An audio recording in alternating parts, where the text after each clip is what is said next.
3 years ago, never in a million years, ever, if you said, hey, will you be leading a grassroots political advocacy nonprofit, would I have said, sure, that's likely, or even possible, or like, oh yeah, I've been preparing for that my whole life. I know. That's Nancy Wang. And to her surprise, she actually is leading a grassroots political advocacy nonprofit in Michigan. It's called Voters Not Politicians, and it's fighting for fairer elections. She used to teach law at the University of Michigan. Then, believe it or not, a Facebook post changed the course of her life. Ultimately, it also changed the Michigan state constitution.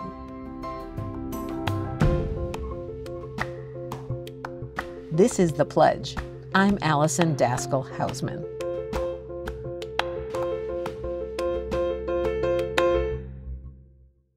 Katie Fahey wrote that Facebook post. It was pretty straightforward. I'd like to take on gerrymandering in Michigan. If you'd like to help, let me know, smiley face. So then when I saw Katie's Facebook post in 2016, that's Nancy again. I thought a couple things. Number one, that this really needed to be changed. Michigan was one of the most extremely gerrymandered states in the country. And then number two, that as a lawyer, I could contribute in a meaningful way, because there were all these questions about, well, how would you design a fair redistricting process? And what are our legal avenues for making change? And that was an area where I could help do that research and help to wrap our heads around what our potential solutions would be. So she volunteered. But before I tell you what happened with Voters Not Politicians, let me fill you in on what was happening in Michigan that got these women so galvanized. Remember the Flint water crisis? That was just the tip of the iceberg. Art Reyes III is the executive director of We the People Michigan and a Flint native. As he described it, many people were frustrated with the government. To begin with, they had been part of a rapid and drastic economic decline. So, we have a community like Flint, for instance, that goes from the 1950s, the highest per capita income city in the country, to today, Flint's the poorest city in America. There were many reasons for the steep decline, but Art highlights one policy that deeply hurt many in the state: the emergency manager law. This law allows the governor to unilaterally declare a municipality or school district to be in financial distress and to appoint a manager with virtually unchecked authority. In practice, this usually translates into taking over Black and brown communities and, Art tells me, harming the communities while profiting outside companies. The law was unpopular with Michiganders, and in 2012, there was a referendum to repeal it. It won big. It won in rural areas, in suburban communities, and urban communities. The citizens of the state of Michigan said, the emergency management law is undemocratic. We don't want it. They repealed it. But then the legislators defied the voters, defied the will of the people. They responded to that vote by passing a new version of the very same bill. That's how the governor was able to impose an emergency manager in Flint, Michigan. And his decisions ruined the Flint water supply and poisoned thousands of children because of dangerously high levels of lead in the water. The crisis fueled rebellion. Rebellion like the gerrymander reform campaign. Why didn't the politicians listen to the voters and do away with the emergency manager law? One big reason was that they didn't have to. Their power was protected by the gerrymandered maps. So you had kind of the maps that were not reflective of what, people actually wanted in the state, that were horribly gerrymandered. You can just look at the map. And so, this grassroots effort really stepped up to demand that, we change that politicians don't get to pick their districts, voters should pick that. That's what Katie thought when she wrote that Facebook post that inspired Nancy. I wanted to see if there were other people who wanted to work on the system. For Katie, working on the system first meant changing how politicians draw election maps to rig elections and to keep themselves in power. What I saw as one of the root causes of some of the dysfunction on why things like the Flint water crisis can happen and no accountability exists from the elected politicians who made it happen. This message resonated across the state. People wanted change. Here's Nancy. We needed something huge. We needed big change. But first we had to really understand like what had brought us to where we were in 2016. Right? Where we had a state legislature that many people did not feel represented their interests. And so began the effort behind what became Michigan's 2018 Proposal 2, an initiative to end political gerrymandering of election district maps through a new independent 13-member Citizens Redistricting Commission. There would be 4 Republicans, 4 Democrats, and 5 people who identified with neither party. The main idea was to prevent any single party from dominating the process. Because I was the attorney in the group, I made a spreadsheet with all of these questions color-coded about like, what do we have now? What do other states have that are better? Could we get from where we are to where they are? And because I made this spreadsheet, it was like 2 sheets long. Everyone was like, this is great. You should lead the policy committee. I actually love this. Her memory illustrates the group's genuine humility and earnestness. They were political amateurs. They were honest with themselves about what they didn't know, but they didn't let that stop them. I had one meeting of our group in my living room, and it was like, I had a 1-year-old like crawling over everyone. We didn't get much done. But I do remember looking around that room and us just beaming at each other, being like, there was this light bulb where we were like, this is coming together and we are doing this. They started hosting town hall meetings throughout the state. They were determined to include people from every region. Here's Katie. We knew that when we wanted to write the constitutional language, we wanted it for, by, and of the people of Michigan. You know, when you look at redistricting and gerrymandering, one of the problems with it is that it's done behind closed doors by a few people, even though it's a law that impacts 10 years worth of elections. This is why you might have noticed the strong push this year to get your 2020 census form in. Census data are used to redraw district maps that last 10 years. If they are drawn unfairly or based on bad data, they can skew the balance of power in the state legislature and Congress and mute the power of voters. Katie and Nancy were committed to making sure this didn't happen again in Michigan. And if we were going to be putting something in our Constitution, then it just felt wrong that even if we were smart people with the best of intentions, that it was a small group of us deciding what this constitutional language would be. So we wanted to go out and talk to the people of the state. And they were true to their word. We ended up holding 33 town halls in 33 days, going to each congressional district at least twice. Nothing deterred them. One of the first ones was in northern Michigan at the very end of February. It was right after one of the first ice storms, and it was standing room only, 70 people in a town that maybe has a population of 3,000. By holding all those meetings, they got more and more support. Here's Nancy. Every time we gave a talk, we recruited everybody in the audience. And everyone just signed up right then and there. And then that was actually our fundraising as well, because we were funded, you know, for the first 18 months of our campaign solely through small grassroots donations that were just basically all of our volunteers giving small money like into the pot. People who volunteered were ready to work hard. People signed on like on a full-time, volunteer basis on top of full-time jobs and, all the other things that come with life. They started to get attention from groups like the ACLU and the League of Women Voters. National experts started hearing about us as well.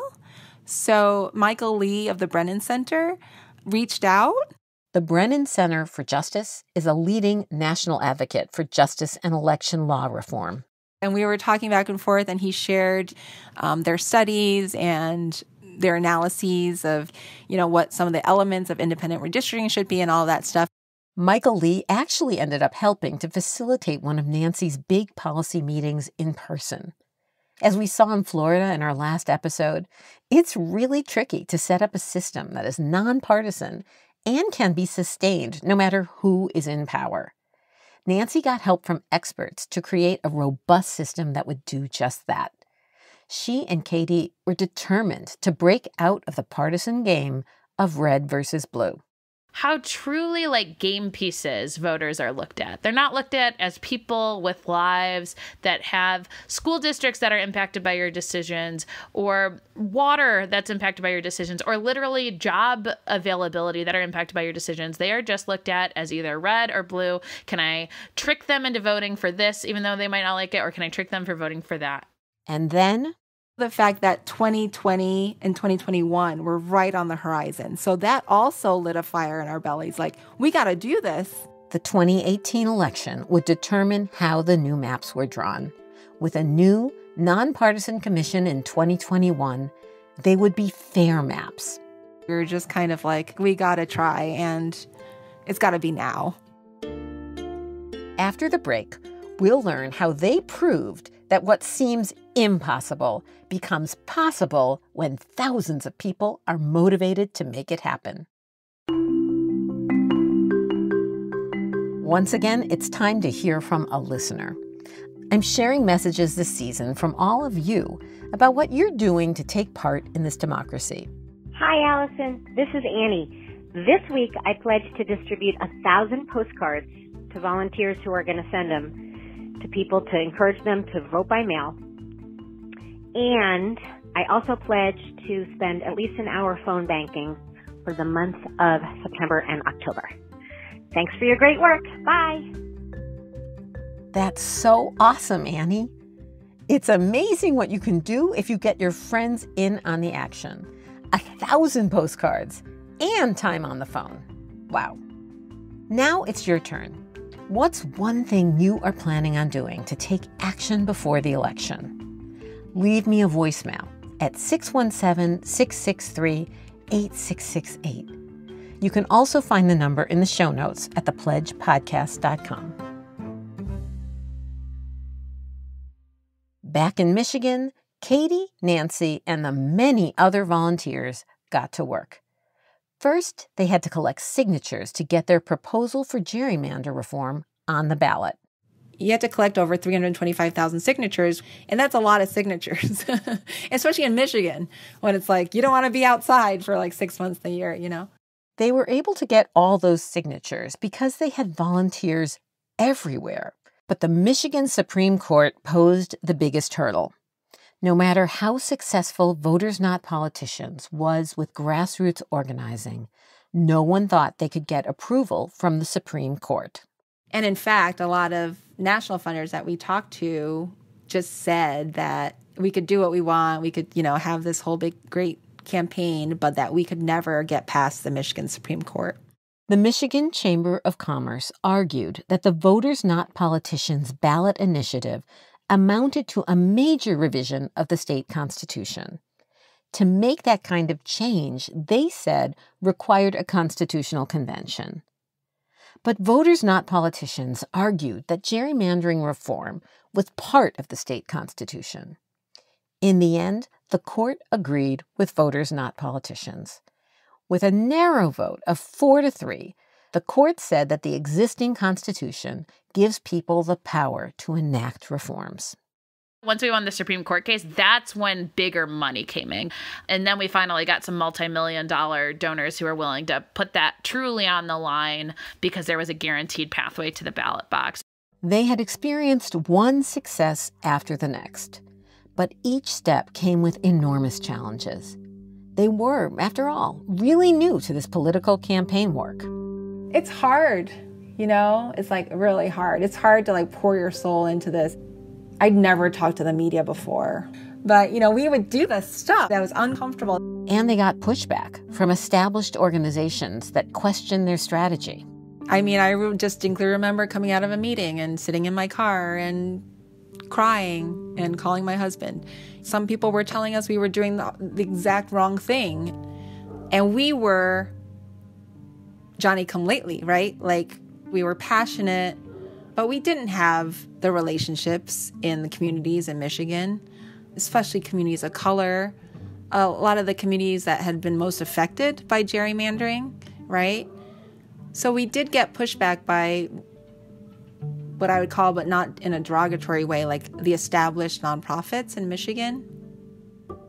But they kept working on it, and eventually those other civic groups joined in.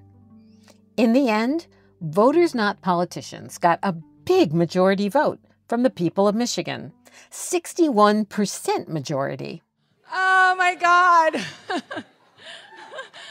What a great night for Michigan.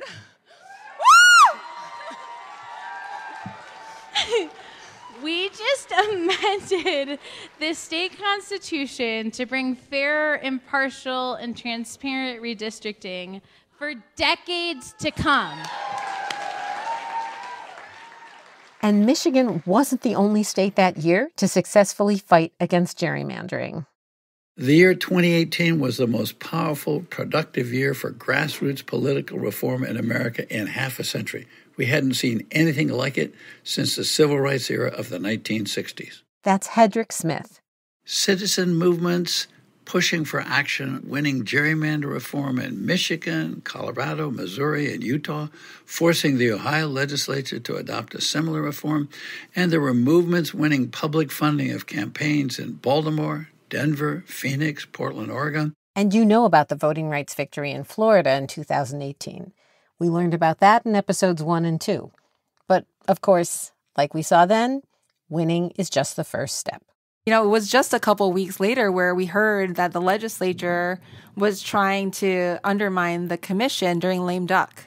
That's the Independent Redistricting Commission that's in the proposal. And so we mobilized our grassroots network to beat back that bill, and we were able to kill it. But that was like immediately after the election. We had to, reconvene and put a plan together and execute. And there have been other challenges as well, but they keep winning. So what does Nancy want you to take away from their story?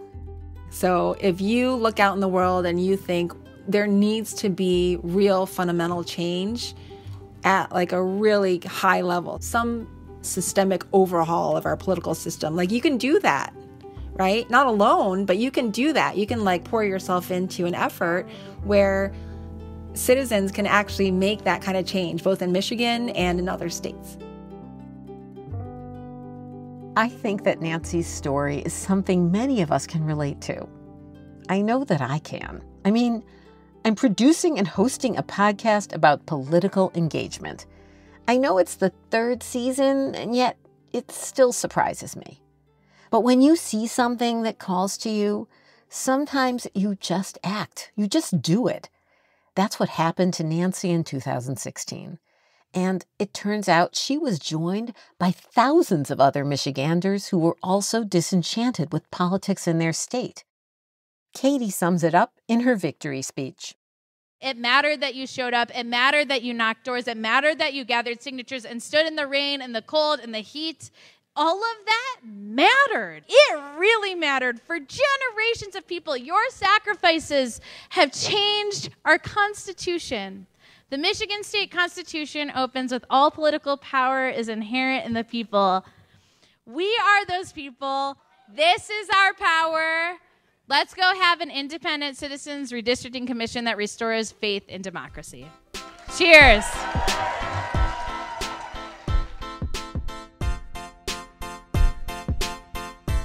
In our next story, you'll meet Vanessa Velasquez from Detroit Action. Gerrymandering reform is a crucial first step. Vanessa's work will make sure that people actually claim the power they've gained.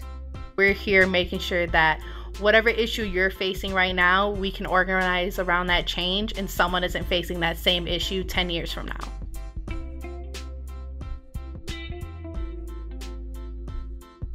Thanks so much to my team: Jeb Sharp, Tina Toby Mack, Ezra Hausman, Hedrick Smith, Multitude Productions, and Patricia Niesoff. Each of you has helped me make this project happen and keep happening. Thanks to the Ford Foundation for partially supporting this season. And thanks to you for listening. Please tell your friends about the podcast and be sure you're signed up for our newsletter. I only send it out every other week. You'll hear about each episode first and get some extra background information. Sign up at thepledgepodcast.com. Until next time, stay strong and stick with your pledge.